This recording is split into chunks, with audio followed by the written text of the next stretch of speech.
Hi guys, കുറച്ച് ദിവസമായി നമ്മൾ വീഡിയോസൊക്കെ ഇട്ടിട്ട്. അപ്പോൾ ഇന്ന് നമ്മൾ കാണാൻ പോകുന്നത് I got A cheat skill in another world എന്ന ജാപ്പനീസ് അനിമി സീരീസിൻ്റെ എപ്പിസോഡ് 10 ആണ്. അപ്പോൾ വീഡിയോയിലോട്ട് പോകുന്നതിന് മുമ്പായി ഇതുവരെ ചാനൽ സബ്സ്ക്രൈബ് ചെയ്തിട്ടില്ലെങ്കിൽ ഉടൻ തന്നെ സബ്സ്ക്രൈബ് ചെയ്യുക. അതോടൊപ്പം ഹൈപ്പും ലൈക്കും ചെയ്ത് നമ്മുടെ വീഡിയോസിനെയൊക്കെ ഒന്ന് സപ്പോർട്ട് ചെയ്യുക. എന്നാൽ ടൈം വേസ്റ്റ് ചെയ്യാൻ നമുക്ക് ഈ അനിമിയിലോട്ട് കടക്കാം. ഇന്ന് നമ്മൾ കാണാൻ പോകുന്നത് I got A cheat skill in another world season 1 episode 10. ഹീറോയും ഫ്രണ്ട്സും സ്കൂൾ വിട്ട് തിരിച്ചു പോകുന്ന സമയത്ത്, എക്സ്ക്യൂസ് മീ, ഇത് ഞങ്ങളുടെ ബിസിനസ് കാർഡാണ്. എൻ്റർടൈൻമെൻറ്റ് ഇൻഡസ്ട്രിയിലേക്ക് ഞങ്ങൾക്ക് നിങ്ങളെപ്പോലത്തെ ഒരാൾ ആവശ്യമുണ്ട് എന്ന് പറയുമ്പോൾ ഹീറോ, സോറി, എനിക്ക് താല്പര്യമില്ല. നീ ഇത് ആലോചിച്ചിട്ടാണോ പറയുന്നത്? യൂയ, നീ ഇതിന് എസ് പറഞ്ഞിട്ടുണ്ടെങ്കിൽ ഫേമസ് ആയിട്ടുള്ള ഒരുപാട് സെലിബ്രിറ്റീസിനെയും വോയിസ് ആക്ടേഴ്സിനെയൊക്കെ നിനക്ക് കാണാൻ പറ്റും എന്ന് അവൻ്റെ ഫ്രണ്ട്സും പറയുന്ന സമയത്ത്, ഹീറോ ആണെങ്കിൽ ഞാൻ നിങ്ങളുടെ കൂടെ ജോയിൻ ചെയ്ത് കഴിഞ്ഞാൽ എനിക്ക് ഈ ഹൈസ്കൂൾ ലൈഫ് നല്ലോണം എൻജോയ് ചെയ്യാൻ കഴിയില്ല. ഓ ശരി, നിന്റെ ഇഷ്ടം പോലെ. കുറസാവ, നീ എന്താ പറയുന്നത്? ഞാൻ നിന്നെ ഇങ്ങോട്ട് കൊണ്ടുവന്നിട്ടുള്ളത് അവനെ സമ്മതിപ്പിക്കാൻ വേണ്ടിയിട്ടാണ്. ഡയറക്ടർ നിങ്ങൾ എന്നോട് ആ പയ്യനടുത്ത് സംസാരിക്കാൻ വേണ്ടി മാത്രമേ പറഞ്ഞിട്ടുള്ളൂ എന്ന് പറഞ്ഞ് തർക്കിച്ചുകൊണ്ടിരിക്കുന്ന സമയത്ത് മിയു അങ്ങോട്ട് വന്നിട്ട്, ഡയറക്ടർ യുഎനെ വെറുതെ ഇങ്ങനെ ഫോയ്സ് ചെയ്യല്ലേ എന്ന് പറയുമ്പോൾ ഹീറോൻ്റെ ഫ്രണ്ട്സ് ആണെങ്കിൽ, ഈ ഫേമസ് ആയിട്ടുള്ള മോഡല് ഇവിടെ എന്താ ചെയ്യുന്നേ? യുയ, നിനക്ക് ഇവിടെ മുമ്പേ അറിയാമായിരുന്നോ? അതെ, ഞങ്ങൾ ഒരു വട്ടം മീറ്റ് ചെയ്തിട്ടുണ്ട് എന്ന് പറയുന്ന സമയത്ത് കുറസാവയാണെങ്കിൽ അവർ ഒരുമിച്ച് അഭിനയിച്ച ഒരു ആഡ് ഷൂട്ടിൻ്റെ മാഗസിൻ എടുത്ത് കാണിച്ചു കൊടുക്കും. അത് കണ്ടിട്ട് അവൻ്റെ ഫ്രണ്ട്സ് ഷോക്കാവുമ്പോൾ ഹീറോ ആണെങ്കിൽ അത് ആ സാഹചര്യത്തിൽ സംഭവിച്ചു പോയതാണ് എന്ന് പറയും. മിയു, സോറി യൂയ, ഞങ്ങളുടെ ഡയറക്ടർ കുറച്ച് സ്ട്രിക്റ്റ് ആണ്. യൂയ വളരെ കൺഫ്യൂസ്ഡ് ആണ്. അവന് ഇനിയും കുറച്ച് സമയം കൊടുക്കണം. ഓ, അവനെ കൺവിൻസ് ചെയ്യാൻ വേണ്ടിയാണ് ഞാൻ നിന്നെ ഇങ്ങോട്ട് കൊണ്ടുവന്നത് എന്ന് പറഞ്ഞുകൊണ്ടിരിക്കെ കയോരീൻ്റെ കയ്യിൽ നിന്ന് സ്പോർട്സ് ഫെസ്റ്റിവലിൻ്റെ ഒരു നോട്ടീസ് അങ്ങോട്ട് പറന്നു വരും. ഹീറോയും അതെടുത്തു കൊടുക്കുമ്പോൾ ഡയറക്ടർ അത് കണ്ടിട്ട്, എനിക്കൊരു ഐഡിയ കിട്ടി. ഈ സ്പോർട്സ് ഫെസ്റ്റിവൽ ഉപയോഗിച്ച് യുഎൻ്റെ അനുവാദം പോലും ഇല്ലാതെ നമുക്ക് ഫോട്ടോസ് എടുക്കാൻ പറ്റും. വാ കുറസാവ, ഇതിനു വേണ്ടി നമുക്ക് ചെയർമാൻ്റെ അടുത്ത് പെർമിഷൻ ചോദിക്കാം എന്ന് പറഞ്ഞ് അവരവിടുന്ന് പോവും. പിന്നീട് അനദർ വേൾഡ് കാണിക്കുന്ന സമയത്ത് ഹീറോയും ടീമും ഒരു സ്കെൽറ്റൻ മോൺസ്റ്ററുമായി ഫൈറ്റ് ചെയ്ത് അതിനെ ഡിഫീറ്റ് ചെയ്യും. ഫൈറ്റ് ചെയ്യുന്ന സമയത്ത് ഞാൻ എൻ്റെ മാജിക്കും ഫിസിക്കൽ അറ്റാക്സും കമ്പൈൻ ചെയ്ത് യൂസ് ചെയ്യുന്നത് ഇനിയും ബെറ്റർ ആക്കണം എന്ന് പറഞ്ഞ് അവൻ കൂടുതൽ ലെവലപ്പ് ആവുന്നതിന് വേണ്ടി ഫോറസ്റ്റിൻ്റെ ഉള്ളിലേക്ക് പോവും. അവിടെയുള്ള സ്ട്രോങ് ആയിട്ടുള്ള മരങ്ങളും അന്തരീക്ഷമൊക്കെ ഹീറോനെ ഭയപ്പെടുത്തും. ഗൈസ്, നിങ്ങളെപ്പോഴും കെയർഫുൾ ആയിരിക്കണം. അല്ല അക്കാട്സ്കി, നീ എപ്പോഴും എത്രയും വലുതായേ എന്ന് ചോദിക്കുമ്പോൾ ആ ബോർ മോൺസ്റ്റർ ഹീറോനെ അറ്റാക്ക് ചെയ്യും. സ്റ്റാറ്റസ് പരിശോധിക്കുന്ന സമയത്ത് അത് വളരെ പവർഫുൾ ആണ് എന്ന് ഹീറോക്ക് മനസ്സിലാവും. അവൻ ഹീലിംഗ് പോഷൻ കുടിക്കാൻ ശ്രമിക്കുമ്പോൾ ആ മോൺസ്റ്റർ അതിന് സമ്മതിക്കില്ല. ആ സമയത്ത് നിങ്ങളെ ഞാൻ സഹായിക്കാം എന്ന് പറഞ്ഞ് ആ റാബിറ്റ് അങ്ങോട്ട് വന്നിട്ട് വാനിഷ് എന്ന് പറയുമ്പോൾ ആ മോൺസ്റ്റർ അവിടെ ഇല്ലാതാവും. ഹീറോ സംസാരിക്കുന്ന റാബിറ്റിനെ കണ്ട് ഷോക്കായി നിൽക്കുന്ന സമയത്ത്, നിങ്ങൾ ഓരോരുത്തരും നിങ്ങളുടെ കിക്കിൻ്റെ പവർ കാണിക്കുക എന്ന് പറയുമ്പോൾ അക്കാട്സ്കി മെയിനായിട്ട് ആദ്യം തന്നെ പോയി കിക്ക് ചെയ്യാൻ ശ്രമിക്കുമ്പോൾ താഴെ വീണ് ആകെ ചമ്മിപ്പോവും. രണ്ടാമത് നൈറ്റ് കിക്ക് ചെയ്യുമ്പോൾ നിനക്ക് കുറച്ച് പൊട്ടൻഷ്യൽ ഉണ്ട്.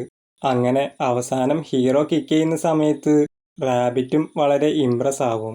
ശരി, ഇനി എൻ്റെ ഊഴാണ് എന്ന് പറഞ്ഞ് റാബിറ്റ് കിക്ക് ചെയ്യുമ്പോൾ ആ കിക്കിൻ്റെ പവറിൽ അവിടെയുള്ള സ്ട്രോങ് ആയിട്ടുള്ള മരങ്ങളൊക്കെ ഹോളായി പോവും.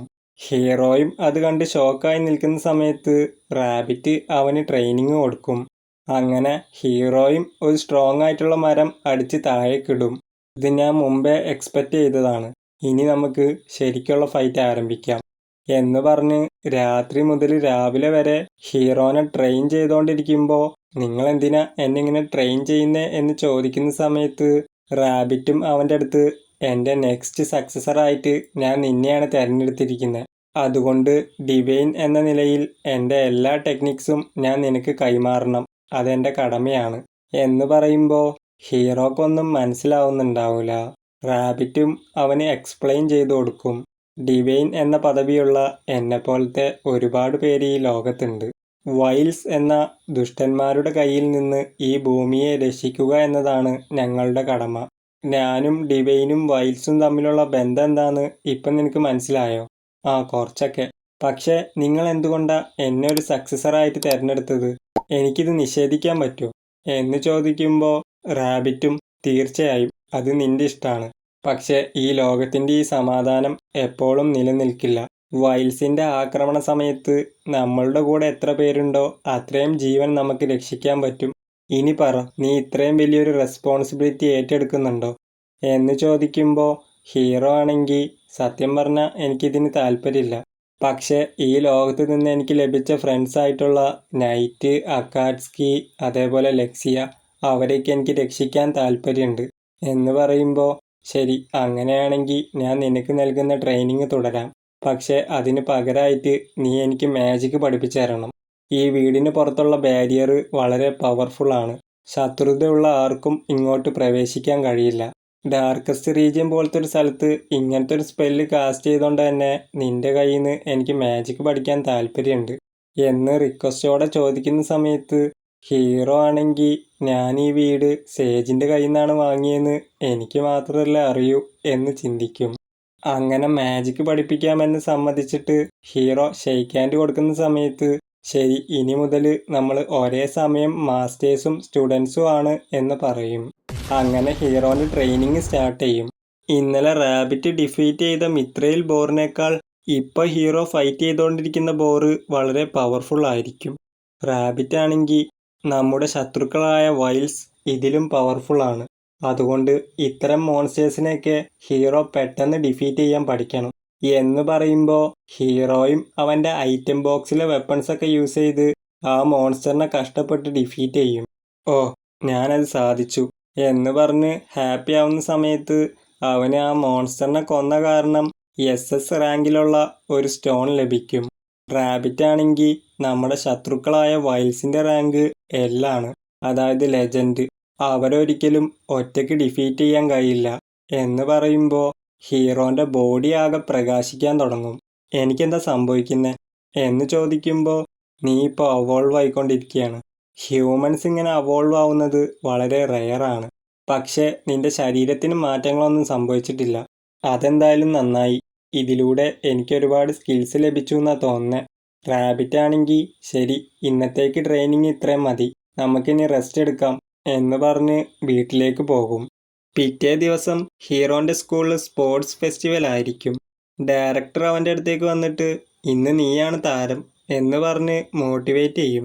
കുറസാവ ഹീറോൻ്റെ ഓപ്പോണൻറ്റിനെ പറ്റി അവൻ നാഷണൽ ലെവൽ ചാമ്പ്യനാണ്, ആളുകൾ ഇവനെ പോയിന്റ് സ്നൈപ്പർ എന്നാണ് വിളിക്കുന്നത് എന്ന് പറയുന്ന സമയത്ത് കുറസാവ പറഞ്ഞ പോലെ അവൻ്റെ ഷോട്ടും വളരെ പവർഫുൾ ആയിരിക്കും.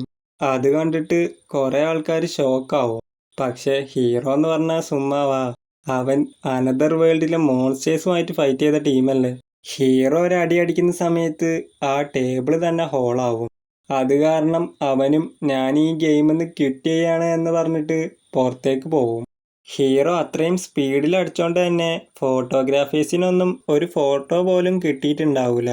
പുറത്ത് നിൽക്കുന്ന ഹീറോ ആണെങ്കിൽ ഹോ, ഞാനടിച്ച അടി ഓഡിയൻസിൻ്റെ മേത്തേക്ക് പോകാനത് ഭാഗ്യം എന്ന് പറഞ്ഞ് ആശ്വസിച്ച് നിൽക്കുന്ന സമയത്ത് കൈഡി അങ്ങോട്ട് വന്നിട്ട് യൂയ, വോളിബോൾ ടീമിൽ ഒരുത്തന് പരിക്ക് പറ്റി, അവന് പകരം നീ മത്സരിക്കണം എന്ന് പറഞ്ഞ് ഹീറോനെ വലിച്ചയച്ച് കൊണ്ടുപോകുമ്പോൾ ഡയറക്ടറും അത് കണ്ടിട്ട് അവരെ ഫോട്ടോഗ്രാഫേഴ്സിനെയും വലിച്ചയച്ച് അങ്ങോട്ട് പോവും. ഹീറോനെ കാണുമ്പോൾ ടീംമേറ്റ്സൊക്കെ ആണെങ്കിൽ യൂയ ഇറങ്ങിക്കഴിഞ്ഞാൽ ഉറപ്പായിട്ടും നമ്മൾ ജയിക്കും എന്ന് പറഞ്ഞ് നാവെടുത്തില്ല. അപ്പം തന്നെ ഹീറോൻ്റെ അടീൻ്റെ പവർ കാരണം ആ വോളിബോൾ കോർട്ടേ ആകെ തകർന്നു പോവും. ഇപ്രാവശ്യം നമ്മളെ ഡയറക്ടറിൻ്റെ ടീമിന് ഹീറോൻ്റെ ഫോട്ടോ ഒന്നും കിട്ടുന്നുണ്ടാവില്ല. പകരം കൈഡീൻ്റെ ഫോട്ടോസൊക്കെ ആയിരിക്കും എടുത്തു വെച്ചിട്ടുണ്ടാവുക. പവർ കൺട്രോൾ ചെയ്യാൻ പറ്റാതെ ഹീറോ ആകെ നിരാശയോടെ ഇരിക്കുന്ന സമയത്ത് ഷട്ടിൽ കോർട്ടിൽ നിന്ന് ഒരു അലർച്ച കേൾക്കും. ഹീറോയും കയോരീൻ്റെ അടുത്ത് എന്താ സംഭവിച്ചേ എന്ന് ചോദിക്കുമ്പോൾ ഷട്ടിൽ ടീമിലൊരു പയ്യന് പരിക്ക് പറ്റി, അവന് പകരം ഈ മാച്ചിൽ നിനക്ക് മത്സരിക്കാൻ പറ്റുമോ എന്ന് ചോദിക്കുമ്പോൾ ഹീറോ ആണെങ്കിൽ ഇതുവരെ തീർന്നില്ലേ എന്ന് ചിന്തിക്കും. പരിക്ക് പറ്റിയ പയ്യനാണെങ്കിൽ നീ സർവ് ചെയ്യുമ്പോൾ വളരെ ശ്രദ്ധിക്കണം എന്ന് പറയും. അങ്ങനെ മത്സരം റീസ്റ്റാർട്ട് ആവുന്ന സമയത്ത് ആദ്യത്തെ സർവ് കയോരി ആയിരിക്കും ചെയ്യുന്നുണ്ടാവുക. പക്ഷെ ബോൾ ഹീറോന്റെ ഫേസിന് നേരെ പോകുന്ന സമയത്ത് ഹീറോയും ഒന്ന് ജെർക്കാവും. അടുത്ത സർവില് കയോരിന്റെ കയ്യിൽ നിന്ന് അവളെ ബാറ്റ് തന്നെ തെറിച്ചു പോവും. ആ സമയത്ത് ഹീറോക്കും കയോരി കാരണമാണ് ആ പയ്യൻ പരിക്ക് പറ്റിപ്പോയത് എന്ന് മനസ്സിലാവും. അതുകൊണ്ട് തന്നെ ഒരു ബോളും കയോരിക്ക് വിട്ടുകൊടുക്കാതെ ഹീറോ തന്നെ എടുത്ത് ആ കോമ്പറ്റീഷൻ ജയിക്കും. കയോരി വീഴാൻ പോകുന്ന സമയത്ത് നീ ഓക്കെ ആണോ എന്ന് ചോദിക്കുമ്പോൾ അതുമാത്രം ആ ഡയറക്ടേഴ്സിൻ്റെ ടീം കറക്റ്റായിട്ട് ഫോട്ടോ എടുക്കും. ഈ കോമ്പറ്റീഷൻ്റെ ഇടയ്ക്ക് അവർക്ക് ഈ ഫോട്ടോ മാത്രമായിരിക്കും നന്നായിട്ട് കിട്ടിയിട്ടുണ്ടാവുക. അങ്ങനെ കോമ്പറ്റീഷനൊക്കെ കഴിഞ്ഞ് ഹീറോ തിരിച്ചു പോവാൻ നിൽക്കുന്ന സമയത്ത് കയോരിനെ കണ്ടിട്ട് നീ ആരെങ്കിലും വെയിറ്റ് ചെയ്യാണോ? അങ്ങനൊന്നുമില്ല, നമുക്ക് ഒരുമിച്ച് വീട്ടിലേക്ക് പോയാലോ എന്ന് പറയുമ്പോൾ ഹീറോയും അവളെ കൂടെ നടക്കും. യൂയ, നീ ഇന്ന് ചെയ്തതിനൊക്കെ വളരെ താങ്ക്സ്. നീ ഇങ്ങനെ താങ്ക്സ് പറയേണ്ട ആവശ്യമൊന്നുമില്ല. നിന്റെ കൂടെ ടൈം സ്പെൻഡ് ചെയ്യുന്നത് എനിക്കും വളരെ ഇഷ്ടമാണ്. അങ്ങനെയാണോ? എന്നാ ഒന്ന് കണ്ണടച്ചേ എന്ന് പറയുമ്പോൾ ഹീറോയും കണ്ണടയ്ക്കും. ആ സമയത്ത് അവള് കിസ് ചെയ്യുമ്പോൾ ഹീറോയ്ക്ക് എന്താ നടന്നേ എന്ന് മനസ്സിലാവൂല. കണ്ണ് തുറന്ന ഹീറോ നീ ഇപ്പം എന്താ ചെയ്തേ എന്ന് ചോദിക്കുമ്പോൾ അതൊരു സീക്രറ്റ് ആണ് എന്ന് പറയും. പിന്നീട് അനദർ വേൾഡ് കാണിക്കുന്ന സമയത്ത് ആ വൈറ്റ് ഹെയർ ഉള്ള പെണ്ണ് വീണ്ടും റാബിറ്റിനെ അറ്റാക്ക് ചെയ്യാൻ വേണ്ടി ശ്രമിക്കുമ്പോൾ റാബിറ്റ് മാജിക് യൂസ് ചെയ്യുന്ന കണ്ടിട്ട് ഒരു കിക്ക് റാബിറ്റ് എങ്ങനെ മാജിക് യൂസ് ചെയ്യുന്നത് എന്ന് ചോദിക്കുന്ന സമയത്ത് എനിക്ക് യുഎയാണ് മാജിക് പഠിപ്പിച്ചെന്ന്. എന്ത്? യുഎയോ?